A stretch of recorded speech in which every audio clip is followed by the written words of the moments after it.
একসময় এই সমাজের মানুষের ধারণা ছিল মেয়েরা শুধু রান্নাবান্না আর ঘর গোছানোর কাজে থাকবে। আজ সেই ধারণাকে ভুল প্রমাণিত করে মেয়েরা সমাজের সব স্তরেই তাদের পদচারণা করছে সমান তালে।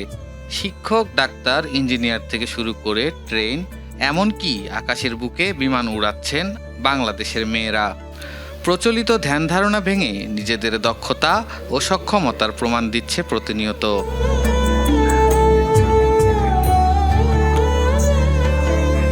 ভোরের আলো ফুটতেই শুরু হয় তাদের কর্মব্যস্ত দিন। ছেলে মেয়ে, স্বামী, সংসার সবকিছু সামলে বের হতে হয় তাদের। কেউ খাতা কলম নিয়ে কলেজে, কেউ মানুষের সেবায় হাসপাতালে, কেউ বা স্বপ্ন গোছাতে নিজের ব্যবসা প্রতিষ্ঠানে, কেউ বা দেশের আইন শৃঙ্খলা পরিস্থিতি স্বাভাবিক রাখতে নিজেকে নিয়োজিত রেখেছেন।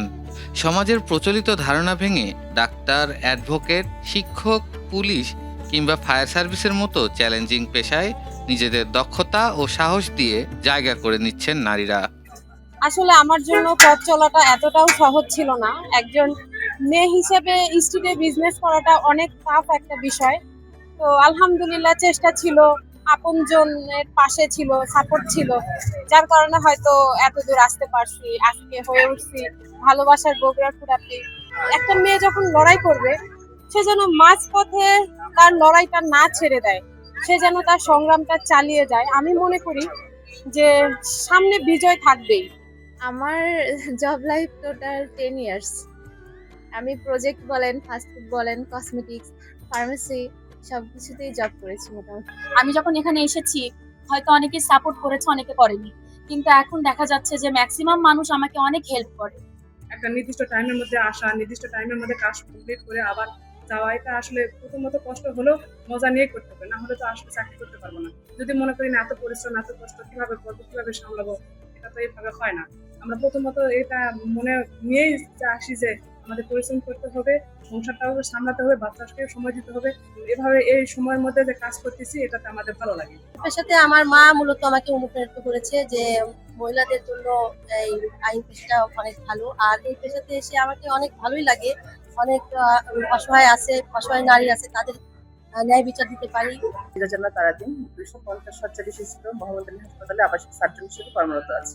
আমি নিজের উপর নির্ভরশীল হই, আমার যে কোনো দুঃসময়ে যাতে আমি নিজেকে নিজের সাপোর্ট হতে পারি। চ্যালেঞ্জিং আমাদের জন্য, কারণ আমরা নারী, আমাদের সংসার আছে, আমাদের বাচ্চা কাচ্চা আছে, সবকিছু মেনটেন করে অফিস মেনটেন করাটা সো টাফ।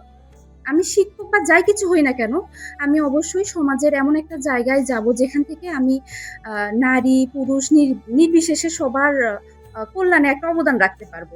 চ্যালেঞ্জ আছে, এই ক্ষেত্রে নারী পুরুষ উভয়কেই সহযোগিতা এবং সচেতনভাবে কাজ করতে হবে। অনেক সময় অনেক হেনস্থার শিকার হতে হয়, আমি বলছি না যে আমি হচ্ছি, কিন্তু অনেকেই হয়।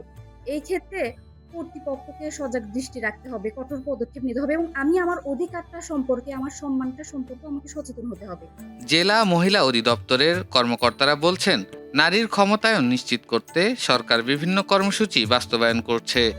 শিক্ষা, প্রশিক্ষণ ও কর্মসংস্থানের মাধ্যমে নারীরা আত্মনির্ভরশীল হচ্ছে, যা সমাজ ও দেশের সামগ্রিক উন্নয়নে গুরুত্বপূর্ণ ভূমিকা রাখছে। আসলে মেয়েদের সাহায্যের হাত লাগবে। সমাজে এটা দেখি যে আসলেই মেয়েরা কিছু করতে গেলে কটূক্তির শিকার হয় প্রথমে পরিবার থেকেই। হ্যাঁ, সেটাকে ওভারকাম করে যখন একটা মহিলা বাহিরে আসে, সবচেয়ে বড় বাধাটা যেসব মহিলার ছোট শিশু বাচ্চা আছে, সেই বাচ্চাকে দেখে নিজের কাছে দায়িত্বে নেওয়ার মতো কেউ থাকে না পরিবার। আমরা যেন একটা নারী উদ্যোক্তাকে সাপোর্ট দিই, মেন্টালি সাপোর্ট দেই, তার পণ্যগুলাকে যেন আমরা সম্মানের চোখে দেখি, উদ্যোক্তা যে পণ্য করেছে। নারীর সুরক্ষা নিশ্চিত করতে শুধু আইন বা প্রশাসনের উদ্যোগই যথেষ্ট নয়, প্রয়োজন সমাজের সম্মিলিত সচেতনতা। পরিবার, কর্মক্ষেত্র ও সমাজ সব জায়গায় সম্মানজনক পরিবেশ গড়ে তুলতে নারী পুরুষ সবাইকে নিজ নিজ অবস্থান থেকে দায়িত্বশীল ভূমিকা রাখতে হবে। নারীদের নিরাপত্তার শুরু তার নিজের থেকেই।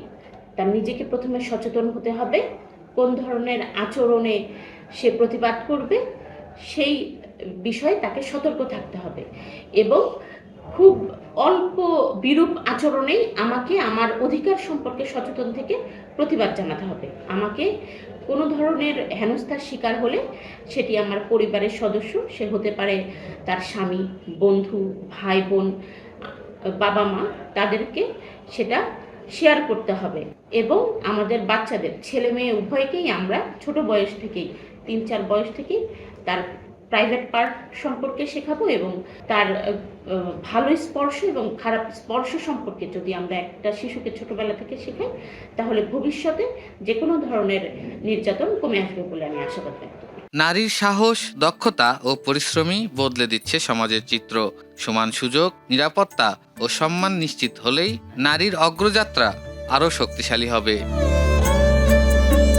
রুম্মান বিল্লাহ, এটিএন বাংলা।